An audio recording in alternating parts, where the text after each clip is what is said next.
ಕನಕಪುರದ ಬಂಡಿಯಾಗಿದ್ದಂತಹ ಡಿ.ಕೆ. ಶಿವಕುಮಾರ್ ಈಗ ಕರ್ನಾಟಕದ ಸಿಎಂ ಆಗಿ ಪ್ರಮಾಣ ವಚನವನ್ನ ಮಾಡಿ ಸಿಎಂ ಅಧಿಕಾರವನ್ನ ವಹಿಸಿಕೊಂಡಿದ್ದಾರೆ. ಹಾಗಾದ್ರೆ ಈ ಬಗ್ಗೆ ನಮ್ಮ ಜನತೆ ಏನ್ ಹೇಳ್ತಾರೆ? ಯಾಕಂತಂದ್ರೆ ಇಷ್ಟು ದಿನ ಕಾಂಗ್ರೆಸ್ ಸರ್ಕಾರವೇ ಇದ್ರೂ ಕೂಡ ಸಿದ್ದರಾಮಯ್ಯವರ ಅಧಿಕಾರಾವಧಿ ಇತ್ತು. ಈಗ ಡಿ.ಕೆ. ಶಿವಕುಮಾರ್ ಅವರು ತಮ್ಮ ಅಧಿಕಾರಾವಧಿಯನ್ನ ಮುಂದುವರಿಸಿಕೊಂಡು ಹೋಗ್ತಾರೆ. ಕಾಂಗ್ರೆಸ್ ಸರ್ಕಾರವನ್ನ ಇನ್ನು ಮುಂದೆ ಅವರು ನಡೆಸ್ಕೊಂಡು ಹೋಗ್ತಾರೆ. ಆಡಳಿತ ಪಕ್ಷದ ಸಿಎಂ ಆಗಿ ಅಧಿಕಾರವನ್ನ ವಹಿಸಿಕೊಂಡಿದ್ದಾರೆ. ಇಡೀ ರಾಜ್ಯದ ಸಿಎಂ ಆಗಿದ್ದಾರೆ. ಇದು ಮೊದಲ ಬಾರಿ ಸಿಎಂ ಆಗಿರುವಂತದ್ದು ಡಿ.ಕೆ. ಶಿವಕುಮಾರ್. ಹಾಗಾದ್ರೆ ಈ ಜನರಿಗೆ ಡಿ.ಕೆ. ಶಿವಕುಮಾರ್ ಬಗ್ಗೆ ಏನು ಎಕ್ಸ್ಪೆಕ್ಟೇಷನ್ಸ್ ಇದೆ, ಯಾವ ಯಾವ ಬೇಡಿಕೆಯನ್ನು ಅವರ ಮುಂದೆ ಇಡ್ಲಿಕ್ಕೋಸ್ಕರ ಕಾಯ್ತಾ ಇದ್ದಾರೆ, ಅವ್ರನ್ನ ಮಾತಾಡಿಸ್ತಾ ಹೋಗ್ತೀನಿ, ಬನ್ನಿ.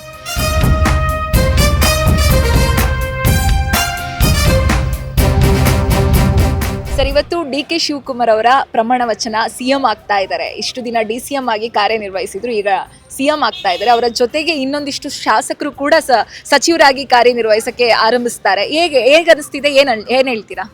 ಕರ್ನಾಟಕ ರಾಜ್ಯ ಕಂಡ ಶ್ರೇಷ್ಠ ರಾಜಕಾರಣಿಯಲ್ಲಿ ಡಿ.ಕೆ. ಶಿವಕುಮಾರ್ ಒಬ್ಬರು.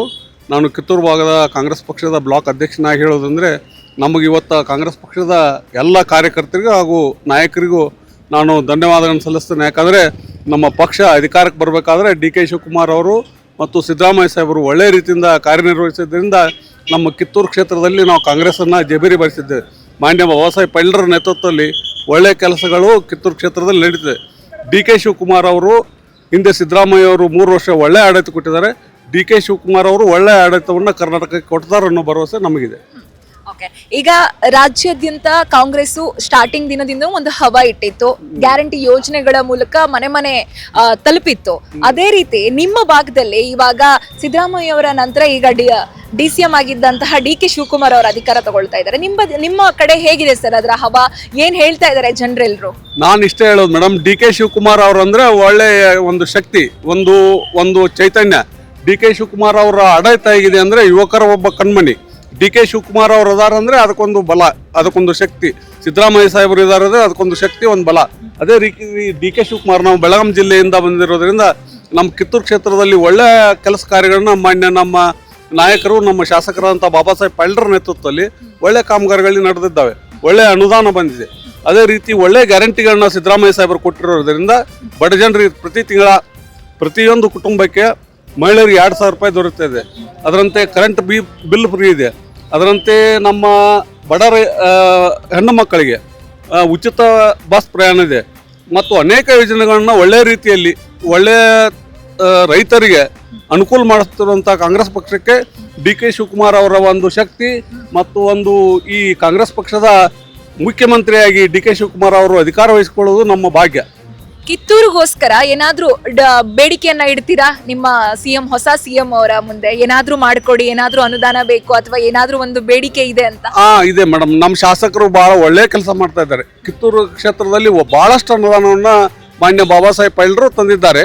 ಅದೇ ರೀತಿ ಒಳ್ಳೆ ರಸ್ತೆಗಳು ಮತ್ತು ಈ ನೀರಾವರಿ ಸಚಿವರಿದ್ದಾಗ ಒಳ್ಳೆ ಪ್ರಾಜೆಕ್ಟ್ಗಳನ್ನ ಡಿ.ಕೆ. ಶಿವಕುಮಾರ್ ಕೊಟ್ಟಿದ್ದಾರೆ.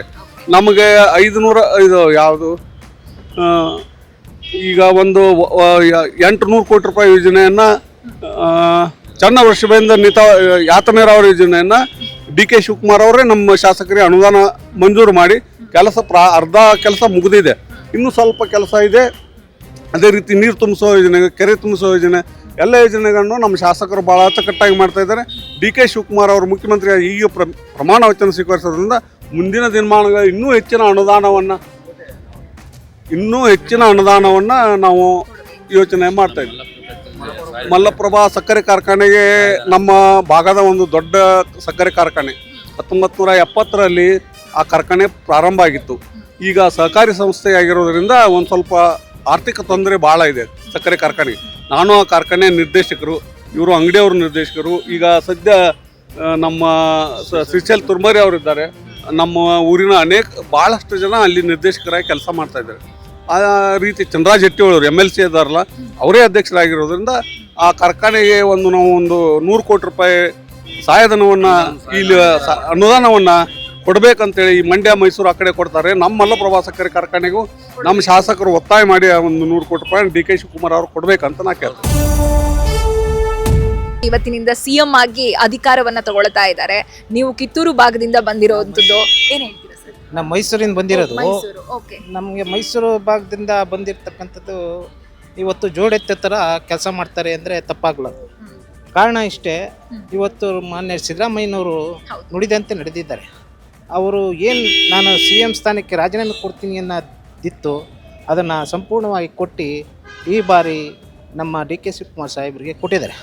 ಸೊ ಕಾರಣ ಇಷ್ಟೇ, ನಾವು ಏನು ಗ್ಯಾರಂಟಿ ಕೊಡ್ತಿದ್ದೋ, ಸೊ ಮೋಸ್ಟ್ 2,000 ರೂಪಾಯಿ ಕೊಡ್ತಿದ್ದು, ಮತ್ತು 2,000 ಉಚಿತ ಬಸ್ ಕೊಡ್ತಿದ್ದು ಮಹಿಳೆಯರಿಗೆ. ಸೊ ಈ ನಿಟ್ಟಿನಲ್ಲಿ ಇಬ್ಬರು ಕರೆಂಟ್ ಪ್ರತಿಯೊಂದು ಮನೆಗೂ ಸಹ ಪ್ರತಿ ಬಡವ್ರಿಗೂ ತಲುಪ್ತಾ ಇತ್ತು.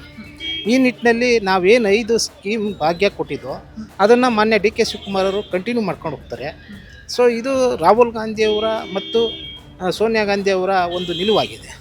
ನಮ್ಮ ಪಕ್ಷದ ನಿಟ್ಟಿನಲ್ಲಿ ಈ ಹಳೆ ಕಾಂಗ್ರೆಸ್ಸಿನ ಕಟ್ಟಾಳು ಬಂಡೆ ಇವತ್ತು ಈ ರೀತಿ ಕರಗಿ ಮುಖ್ಯಮಂತ್ರಿ ಆಗಿರತಕ್ಕಂಥದ್ದು ಭಾಳ ಶ್ಲಾಘನೀಯ. ಸೊ ಈ ನಿಟ್ಟಿನಲ್ಲಿ ನಮ್ಮ ಮೈಸೂರು ಭಾಗದಲ್ಲಿ KRS ಇದೆ. ಇವರು ಕಳೆದ ಬಾರಿ ಅಚ್ಚುಕಟ್ಟು ಪ್ರಾಧಿಕಾರಕ್ಕೆ ಇವರ ವಹಿಸಿದರು, ನೀರಾವರಿ ಸಚಿವರಾಗಿದ್ದರು. ಈ ನಿಟ್ಟಿನಲ್ಲಿ KRS ಅನ್ನು ಅಣೆಕಟ್ಟು ಸಂಪೂರ್ಣವಾಗಿ ಮಾಡ್ತಾರೆ ಅನ್ನೋದನ್ನ ನಿಮ್ಮ ವಾಹಿನಿ ಮೂಲಕ ಹೇಳೋಕ್ಕೆ ಇಷ್ಟಪಡ್ತೀನಿ. ಸೊ ಮೋಸ್ಟ್ ಅಲ್ಲಿ ನಮ್ಮ ಮೈಸೂರು ಭಾಗದಲ್ಲಿ ಅರಮನೆ ಸುತ್ತಲೂ ಒಳ್ಳೆ ಪ್ರವಾಸಿಗರಿಗೆ ಅನುಕೂಲ ಮಾಡಿಕೊಡ್ತಾರೆ ಅಂತ ನಿಮ್ಮ ವಾಹಿನಿ ಮೂಲಕ ಹೇಳೋಕ್ಕೆ ಇಷ್ಟಪಡ್ತೀನಿ. ನಮಸ್ಕಾರ. ಒಳ್ಳೆ ಯೋಜನೆಗಳನ್ನು ತರ್ತಾರೋ, ಜನಪರ ಯೋಜನೆಗಳನ್ನ ಕಾರ್ಯಕ್ರಮವನ್ನು ಹಮ್ಮಿಕೊಳ್ತಾರೋ ಅಂತ ನಾವು ಅವರಲ್ಲಿ ಹೆಚ್ಚಿನ ಭರವಸೆಯನ್ನು, ನಿರೀಕ್ಷೆಯನ್ನು, ಅಪೇಕ್ಷೆಯನ್ನು ಇಟ್ಟುಕೊಂಡಿದ್ದೆ. ಮೊದಲು ಸಿದ್ದರಾಮಯ್ಯ ಸರ್ ಇದ್ರು, ಈಗ DK ಸರ್ ಬಂದಿದ್ದಾರೆ ಆ ಪ್ಲೇಸ್ಗೆ. ಏನಾದರೂ ನಿಮಗೆ ಒಂದಿಷ್ಟು ಬೇಡಿಕೆಯನ್ನು ಇಡಬೇಕು, ನಿಮ್ಮ ಭಾಗಕ್ಕೆ ಇಂತಹದ್ದೊಂದು ಬೇಕು ಅಂತ CM ಮುಂದೆ ಹೇಳೋದಾದ್ರೆ ಏನು ಬೇಕು ಸರ್?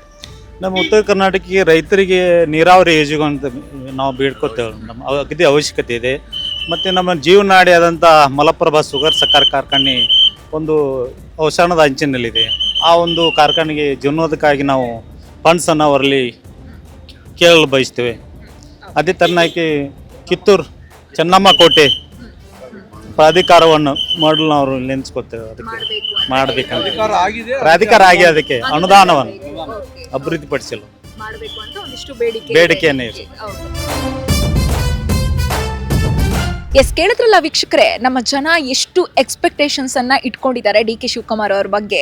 ಮುಂದಿನ ದಿನಗಳಲ್ಲಿ DK ಶಿವಕುಮಾರ್ ಅವರು ಯಾವ ರೀತಿಯಾಗಿ ಅಧಿಕಾರವನ್ನ ನಡೆಸ್ಕೊಂಡು ಹೋಗ್ತಾರೆ ಅಂಡ್ ಅವರ ಸಂಪುಟ ಸಭೆಯಲ್ಲಿರುವಂತಹ ಶಾಸಕರುಗಳು ಮತ್ತು ಸಚಿವರುಗಳು ಯಾವ ರೀತಿಯಾಗಿ ಕಾರ್ಯನಿರ್ವಹಿಸ್ತಾರೆ, ಹಾಗೆ ಜನರ ಬೇಡಿಕೆಗಳೆಲ್ಲವನ್ನ DK ಶಿವಕುಮಾರ್ ಅನ್ನು ಈಡೇರಿಸುವಲ್ಲಿ ಸಫಲರಾಗ್ತಾರಾ, ಕಾದು ನೋಡಬೇಕಿದೆ.